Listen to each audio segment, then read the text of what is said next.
oh boy, it's bad enough.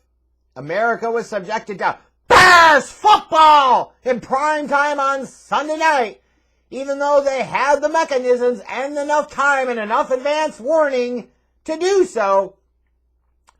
ESPN and the NFL decided they weren't going to flex this game out of the spot, and that everybody in America that chooses to deserves the punishment fits the crime on Monday night to have to suffer through 3 hours of Bears football and NFC North football and even, Vikings Zimmer football in prime time. Oh, God. Vikings versus Bears Monday night at Soldier Field. Well, at least as of this moment, and thinking that it's going to happen, but we've already seen several games get moved, games getting moved to Monday night, the run before Vikings-Bears Tuesday night. So, yeah, I'm assuming at this point, with some of the COVID stuff going on, that this game is still going to happen on Monday night, and America will suffer. And if they choose to tune into this game, especially if they're not a fan of either one of these crappy, mediocre-ass teams, I feel no sympathy. They deserve it. Well, what's wrong with that? Well, yeah, let the punishment fit the crime. You're stupid enough to proactively choose to watch this? You should suffer and not be allowed to reproduce. But anyways, let's take a look ahead at this matchup. For the Minnesota Vikings, the last time we saw them was on Thursday, December 9th, and they were holding on by the edges of their ass hairs to be able to beat the Pittsburgh Steelers at home. If you remember, they had got off to that huge lead in the first half, only to basically piss it almost all away, and they ended up holding on just barely to beat the Steelers 36-28. So now you've got the Vikings sitting there at 6-7, perhaps still thinking that they have a shot at the playoffs, which they do, kind of. They're in the 8th spot in the NFC playoff picture due to tiebreakers at 6-7, but there's a 5-way tie with that record at 6-7. And if anything, it just speaks to the mediocrity of Minnesota football. You're trying to get hyped up about a Mike Zimmer-led team potentially being able to backdoor into the playoffs at 8-9 or 9-8 or 10-7. That's not the place you want to be in. There's a lot of things that can happen over the next month, but that's basically what you got for the Vikings and their fan base. Not bad enough to really, change the trajectory of the organization in one way, and not nearly good enough to change the trajectory of the organization in another. You have Kirk Cousins, statistically at least, having a very good season. He's going to easily surpass 4,000 yards passing. I think right now his touchdown-interception ratio is like 27-5. Kirk Cousins in this offense is far from the biggest problem with this Minnesota Vikings team, let's be clear. You had Alvin Cook coming off of a monster performance against the Steelers. Justin Jefferson is a legit number one wide receiver. It's the problem of the Vikings defense is really, really, truly bad. And so is Mike Zimmer, especially when it comes to his game plans and his approach and his decision-making. Just really, really bad. Now, the Vikings defense does get after opposing quarterbacks, but if they don't get there, they will get shredded. See the second half of that game against Pittsburgh. And for this Vikings team, when you look at them this last month of the year, they've got 2 games in 4 weeks against the Bears. If the Vikings have any thoughts at all of even potentially being the 6th or 7th seed in the NFC playoff picture, they have to win this game on Monday night. They lose this game, it is a wrap. I think, don't they have the Rams and the Packers the next 2 weeks, and then week 18 they play the Bears again? They have to win this one. This is a must-win for the Vikings. And we'll see if Mike Zimmer and his team come out prepared as if their livelihoods and their season depends on it. For the Bears, Sunday night, it was a crazy night, especially that first half. But inevitably, what happened? Against the Packers on prime time, you were going to get Bears football! And the Bears, of course, ultimately lost to the Packers again because Aaron Rodgers is their daddy and will always own them. And now the Bears are sitting there at 4-9, and this, of course, was inevitable. Yet somehow, Matt Nagy and Ryan Pace have their jobs. And frankly, if I would have said Matt Pace and Ryan Nagy, what's the difference? couple of fucking mayonnaise heads who are bad at their jobs yet somehow continue to stay. What's the difference at this point? I could just call them Matt Pace and Ryan Nagy. There's no fucking difference. There really isn't. And if you think there is, take a step back, look in the mirror and say, am I just that disconnected with reality, or am I just an idiot, or do I need professional help? And the reality is it's probably a combination, if not all three of those things. Somehow, of course, Nagy and Pace still have their jobs. This offense, as usual, last in the league in passing yards per game. They can run the ball, but their passing game usually always sucks. But of course, the Desai defense sucks too. So what happens when you get a unit that's aging and you have key holes like you do in the secondary, and then you have a guy basically skip a level because nobody else with a brain wants to work with Matt Nagy, and what everybody knows with a brain is going to be a lame duck year. So you get a defense that has regressed mightily. They're 24th in points allowed per game. Now, granted, just like the Vikings, they can get to opposing quarterbacks, but they don't force turnovers.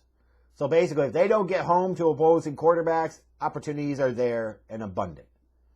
And now you've got all three coordinators for the Bears in COVID protocols, which has got to be the ideal situation for Matt Nagy. He doesn't have to be bothered with any of the coordinators and their bullshit. He doesn't have to sit there and share any responsibilities with anybody. He can coordinate and run and call everything on the offense, the defense, the special teams. It doesn't matter. It's the Matt Nagy show, and that's what this fucking narcissistic-ass egomaniac would love to do more than anything else. Go down swinging, I did it my ways. Piece of crap. But not only do you have all three coordinators, that's Tabor, the special teams coordinator, Desai, the defensive coordinator, Laser, the offensive coordinator, all currently, as the time of this recording, in COVID protocols.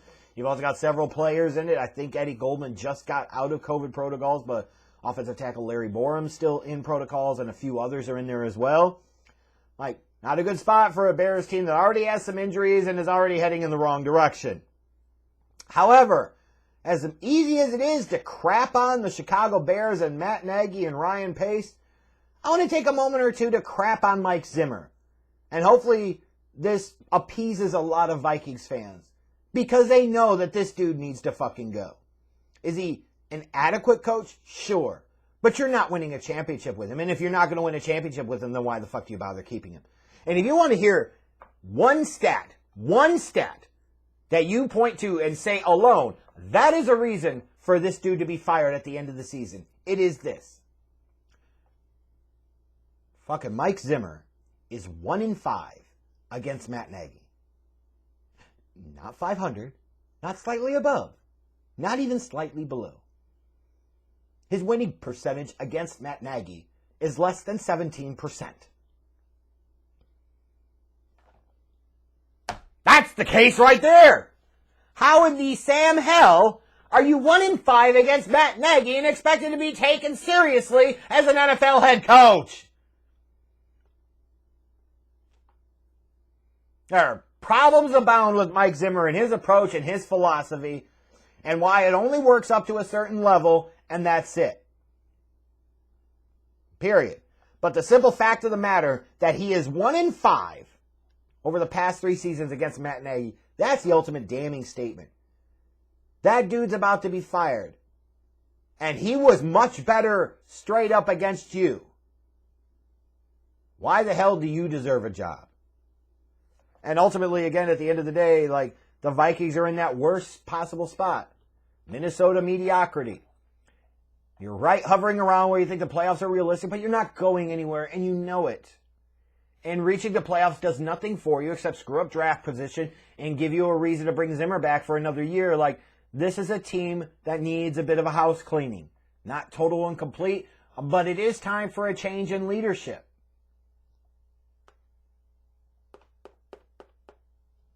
Am I wrong, Vikings fans? You know I'm not. As far as this game goes, though, like, the Vikings have something to play for. The Bears are playing for pride, and they don't have the type of leader that could get them to play in a very prideful way. The Bears are wounded, missing a lot of key pieces. This is in prime time.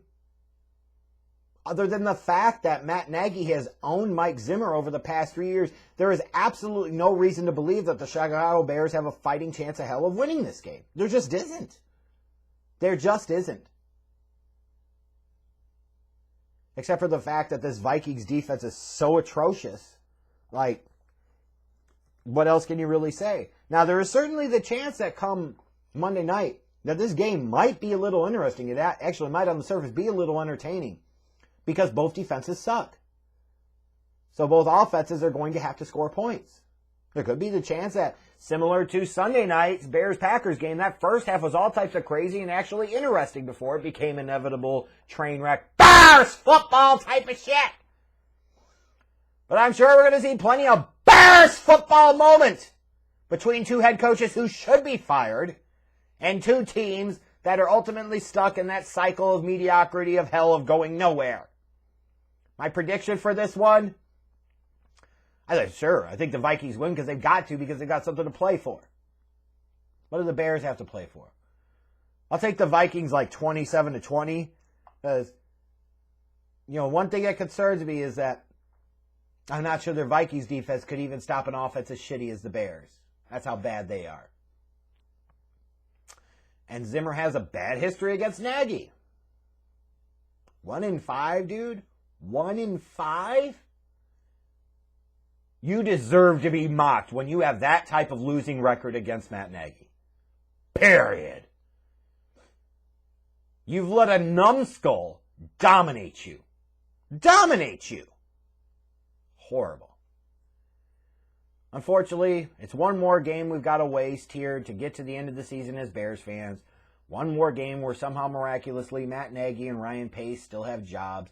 I am sure the only fucking reason they do at this point is because this Bears organization is so goddamn cheap, they don't want to pay any more salary than they absolutely have to guys that aren't actually doing the job at the moment, combined with the fact they're still not mathematically eliminated from the playoffs. That's how fucking stupid it is. That's the shit show we're talking about here. That, and as America will find out on Monday night, because the league just wanted to punish everybody, is Bears football!